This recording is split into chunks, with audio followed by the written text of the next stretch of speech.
That just happened.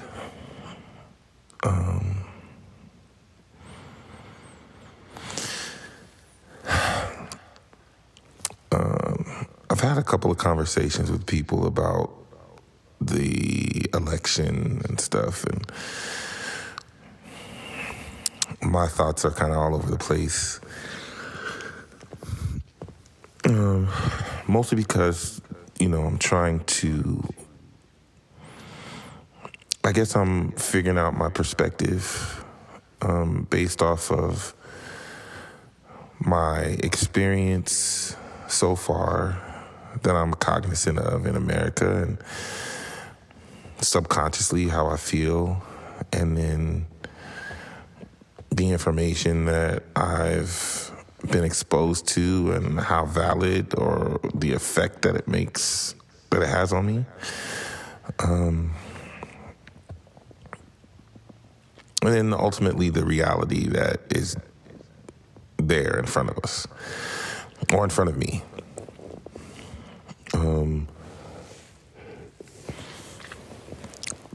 But I was listening to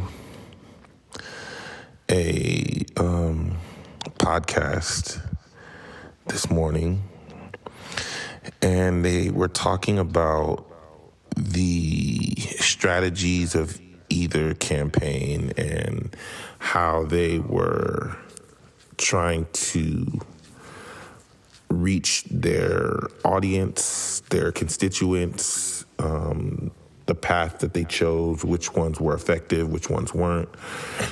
And they were making some statements about podcasts, legacy media, new media, legacy media, and there was something interesting specifically that they were talking about how successful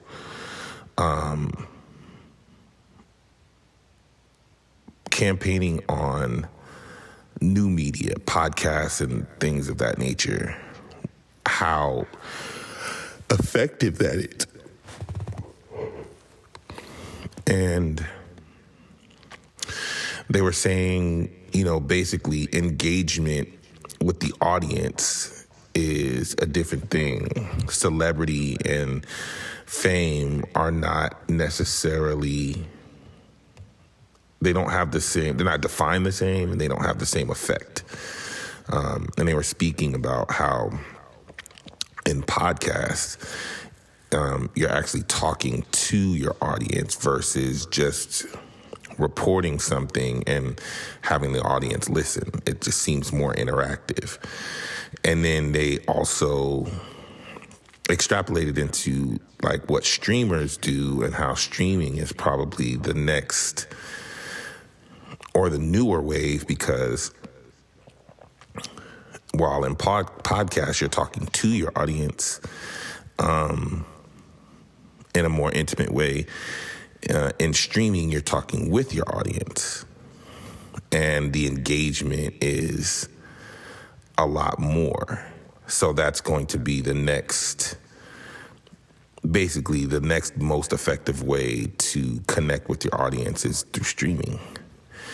And I don't know why it actually hit me that I actually don't,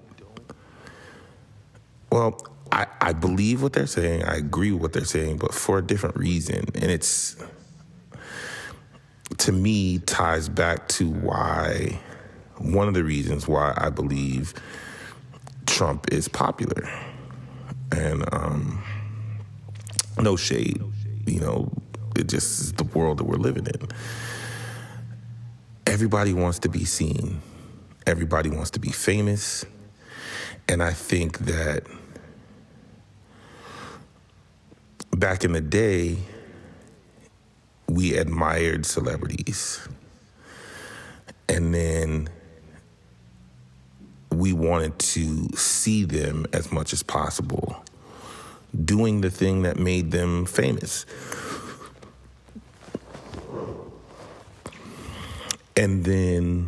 And that's why the mystery and the intrigue and the lack of access was so vital to your fame and your success and your celebrity was you weren't accessible. So people could build up this hunger and this desire, and anything that you put out, they were clamoring to see. There was excitement when you popped out. And slowly, as technology has changed and the demand for access has grown, now they don't want to just see you doing the thing that you're talented as that made you famous. They want to see you in your everyday life. They want to be able to access you while you're eating breakfast, not just listen to your album or watch your video. But I think subconsciously, the closer they get to you, the more that they feel it's like, if you're famous and you let me next to you, then I must have some sort of significance as well, because how could I stand next to you in your greatness if I wasn't a little bit important, if I wasn't a little great? And I think that has now turned into, especially with how easy it is to become a internet personality. I don't want to say easy, but the possibility is there and the tools are there for anyone to step online and become a thing, right? Now, normal everyday people are like, if this person is streaming and having this conversation and they have millions of people watching them, and then now instead of a podcast where you're in the comments, now my comments are live, sometimes posted on the screen with streamers, and they're like actively engaged, having a conversation live during the the broadcast with me, saying my tag name. How far am I from being famous myself? Because now people are hearing me in my comments on this stream. This same multi-million follower entity has now said my name, and now those millions of people have heard me in my comments. And him responding to me has given me that relevance and recognition, and it feeds the ego. And so while some people may feel like there's a certain level of engagement that's happening in on these platforms that make people feel heard, I believe that the engagement in these platforms is actually a way for the audience to glean some of that fame and celebrity and recognition and feed their egos to, in a way, make them feel like they're famous too. Like everybody wants to be seen. Everybody wants their comments read. Sometimes it's not even being recognized by the person that you're making comments about. It's other people commenting on your comments. Like, which is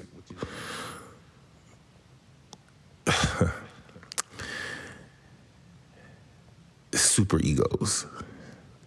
And to bring it back to what I was saying, I think that's why people connect with Trump. He's got a humongous ego. I mean,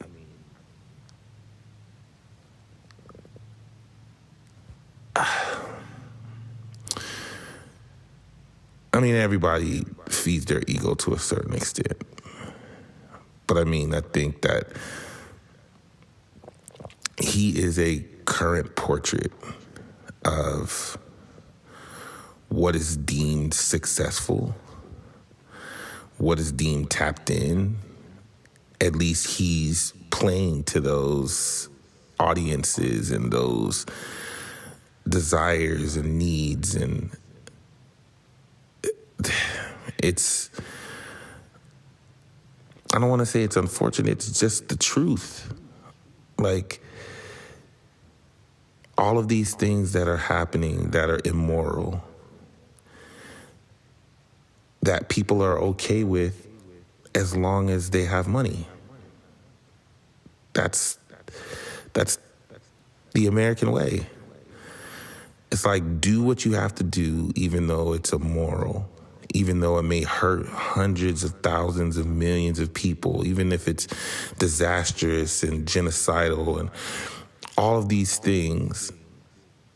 Let's do this evil to get in a position of power. And then if we decide to go back and do some good, let's do some good. But we're not really concerned about the wake, about the divide, about the chasm that we create on our way to the position that we desire. And it permeates through society. It permeates through every aspect of society. Great fortunes come from great crimes. I mean, it's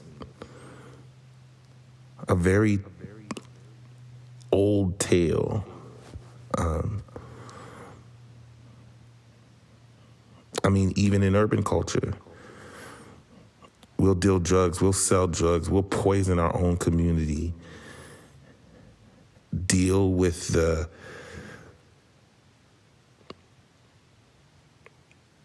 moral fallout, feel guilt, have all of these regrets, and then try to go back to fix it after we've achieved whatever success we felt was necessary. I mean, we're adopting the American way. And maybe it's a human trait. I mean, I haven't sat back and evaluated enough to, how many people stand on and die on that moral hill, that I'm gonna do what's right. And if I have to suffer for what's right, then I'll do that. Like, where and when does the moral compass become or be or is ever more important than personal gain? I think that's an individual question, but it's interesting to, I don't say evaluate, but just look at history or even present day and wonder, is that even a thing? Should it be a thing? And I guess that's why I kind of don't have a lot of commentary for, oh, this is messed up, or I'm afraid, or, whatever is going on with the nation, because to me, him getting elected is just an affirmation of what I think the climate in America is anyway. I'm not surprised. I would have been surprised if Kamala won. Not that I didn't want her to win, but I would have been surprised, because it would have made me think that there was a majority of people out there that thought different about life than what I think people think or what I see outside on a daily basis. Even in, when people talk, it's like, vote your interests. They're not saying vote what you think is best for the country. They're saying vote your interests. What's best for me? What's best for you? Again, I don't think that there's anything wrong with that, but it's inherently selfish. Like, it just is. You know what I mean? And that's a fact. And again, there's there's nothing necessarily wrong with that. It just means different things to different people, and you have to acknowledge that whether it suits you or not, that is the reality of this shit. And you have to reconcile that with yourself and the type of person that you want to be, or that you deem yourself to be.